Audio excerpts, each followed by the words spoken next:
We are almost ready to reveal the Super Bowl era's most disappointing team. We have but one more team to reveal before we do that. The 2003 Oakland Raiders, coming off a Super Bowl loss, were in the number 3 spot. A Super Bowl runner-up sits at number 2 as well, but before we get to them, let's talk about C-Score. This channel developed C-Score in order to provide a deeper evaluation of NFL teams during the Super Bowl era, instead of just looking at their records. For a deeper explanation about how C-Score works, be sure to check out the description of this video. Disappointment comes in many packages, but to make it to this list, a team must do the following. Season 1 will land a positive C-Score. Season's 2 C-Score will increase to at least 15. Then Season 3 will see that C-Score drop into the negatives, with this one naturally serving as the disappointment. The larger the drop from Season 2 to Season 3, the higher that disappointment will rank. They were supposed to be the next great dynasty. Owners of arguably the most impressive offense in the history of the league, the St. Louis Rams would be looking to shake off the shock of losing Super Bowl XXXIV in order to return to their glory in 2002. Instead, they disappointed to such a degree that they have landed the number 2 spot on this countdown. Thank you so much for taking some time with us today. Take just a bit more time if you would to like and share this video, subscribe to the channel, and ding that notification bell. We are ready to begin. The Rams ended what was a terrible decade for them in 1999 with an astounding Super Bowl championship. This follow-up in 2000 saw the offensive prowess return, but not so much on defense. Still, they were 10-6, made it to the playoffs, and landed a C-score of 7.762. The gap between the Rams' offense and defense this season wasn't just large, it was seismic. So much so that it's the largest such gap that exists in the Super Bowl era. C-Score bears that out, but the raw numbers tell a similar story. They became the first team of the Super Bowl era to lead the league in both points scored and points allowed. They remain the only team to ever do so. While they weren't last in yardage allowed, they were third to last in yards allowed per play, second to last in percentage of drives ending in points, and of course last in defensive C-score. On the flip side, the offense was amazing. As a team, they shattered the NFL record with 5,492 passing yards. They became the first, and to this day, only team in NFL history to have 2 different quarterbacks each with at least 2,000 yards passing. Trent Green cleared 2,000, while Kurt Warner cleared 3. All while the team's running back, Marshall Faulk, was taking home MVP honors. But in the end, the glaring lack of defense held this team back. They conceded the NFC West title to the New Orleans Saints and lost to that same Saints team on Wild Card Weekend, ending the defense of their championship. If the Rams could just get halfway back to the defense they had in 1999, then 2001 would certainly see them get right back into contention for that second Lombardi. They did better than that. The Rams came back with a vengeance in 2001 with a team that, in the eyes of many, was better than the 1999 team. They had a better record at 14-2 while going up against a better schedule. C-Score gives the 99 team a 33.597.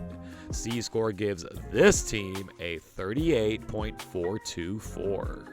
The offense was the offense. St. Louis became the first team to score 500 points in 3 consecutive seasons, and the first team to collect 3 straight MVP awards with more than one player claiming the award. But the defense was back.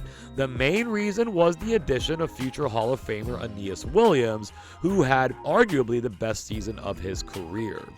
Other reinforcements and the return to form of London Fletcher and Grant Wistrom brought them back into the league's upper echelon, 7th in points allowed, third in yards allowed. This was also the third consecutive season where the Rams started at 6-0.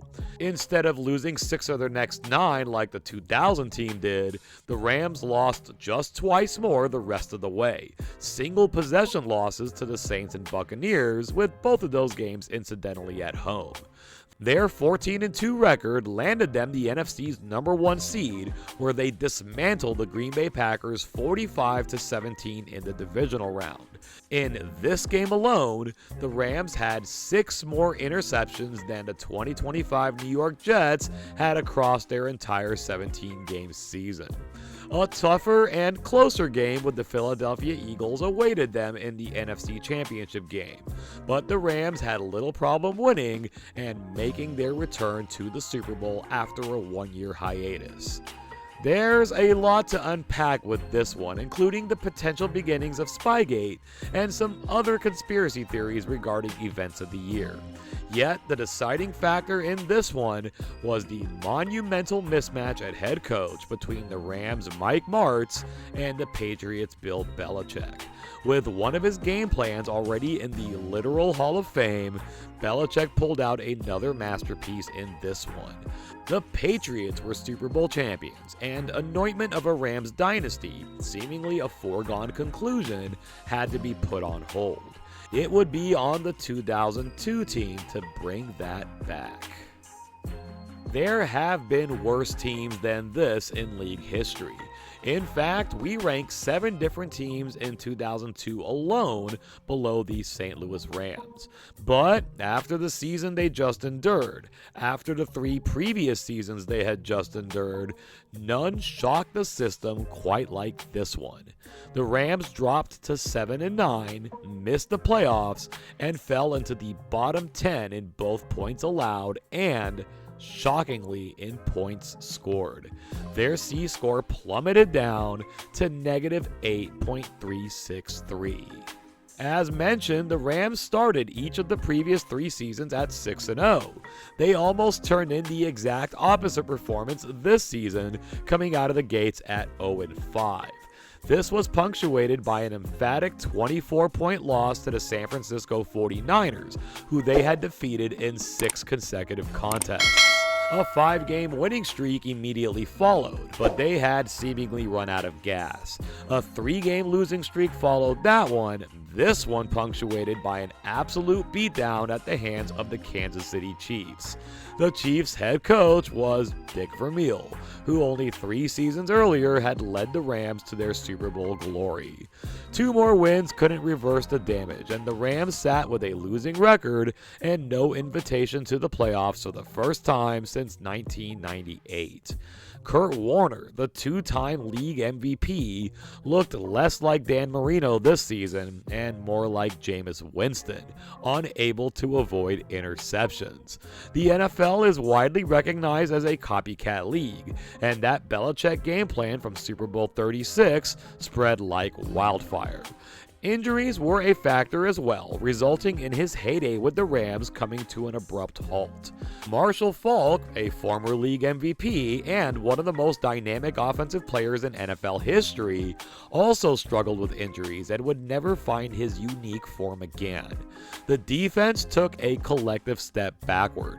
Aeneas Williams, in his last season as a cornerback, missed 10 games, and while the offense was turning the ball over more than any other team in the league, the defense wasn't getting it back nearly as much.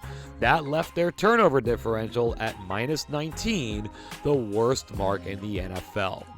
Earlier in the video, we stated that the Belichick-Martz head coaching matchup in Super Bowl XXXVI was the biggest mismatch in the history of that game. We stand by the statement, but we wish to clarify that this is strictly at the head coaching position. No one should ever question Martz's impact on the Rams and the NFL as a whole with his offensive expertise. He was the only choice for the job when Dick Vermeil left the team. He just never could make adjustments, and this Rams team, despite suffering their share of injuries, drastically failed to live up to what was reasonably expected of them. It wasn't an issue of reclaiming a lost dynasty anymore. It wasn't even an issue of staying competitive. It was an issue of remaining relevant.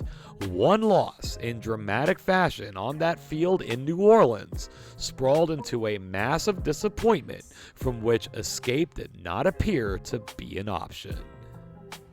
We've gotten accustomed to these gaps between scores growing as the countdown nears its end, but we have hit a new high with this one. The 2002 Rams surpassed the 2003 Raiders by more than 5 full points, landing their disappointment score at a lowly negative 46.787. As we can see, just one team remains. We will be revealing these poor unfortunate souls very soon. Be sure to join us for the release of that video to find out who it is. It turns out that the Rams had a little bit left in the tank in 2003. They went 12-4, reclaimed the NFC West, and made it to the playoffs. They couldn't win a game once they got there though, officially ending any hopes of a return to glory. They remained in St. Louis until 2015. In that time, they did make one more playoff appearance the very next season in 2004, but they never again won the division and never again had a winning record, going a combined 64, 127, and 1. That one tie preventing them from losing exactly 2/3 of their games. Their 3-year stretch from 2007 through 2009 particularly stands out as the worst 3-year stretch of the entire Super Bowl era.